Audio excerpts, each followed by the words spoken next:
ભરૂચ ભીડભંજન ખાડી હનુમાનજી મંદિરની પાછળ ખુલ્લી જગ્યામાં જુગાર રમતા હોવાની માહિતીના આધારે 7 જુગારીયાઓને 1.10 લાખના મુદ્દામાલ સાથે એ ડિવિઝન પોલીસે ઝડપી પાડ્યા હતા।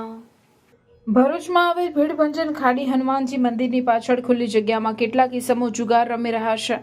આ અંગેની માહિતીના આધારે એ ડિવિઝન પોલીસ મથકના હેડ કોન્સ્ટેબલ મહિપાલસિંહ અને પંકજભાઈને માહિતી મળી હતી। જે બાતમીના આધારે ભરૂચ શહેર એ ડિવિઝન પોલીસે દરોડા પાડ્યા હતા, જેના પગલે જુગારીયાઓમાં નાસભાગ મચી ગઈ હતી।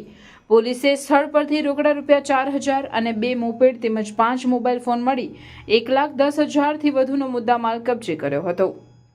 પોલીસે સ્થળ પર જુગાર રમતા ભીડભંજનની ખાડી હનુમાનજી મંદિર પાસે રહેતો રાજેશ વસાવા, રાહુલ વસાવા, કરણ ઠાકોર, હાતિમ નમકવાલા, શાંતિ વસાવા તેમજ દીપક વિરાસને ઝડપી પાડ્યા હતા।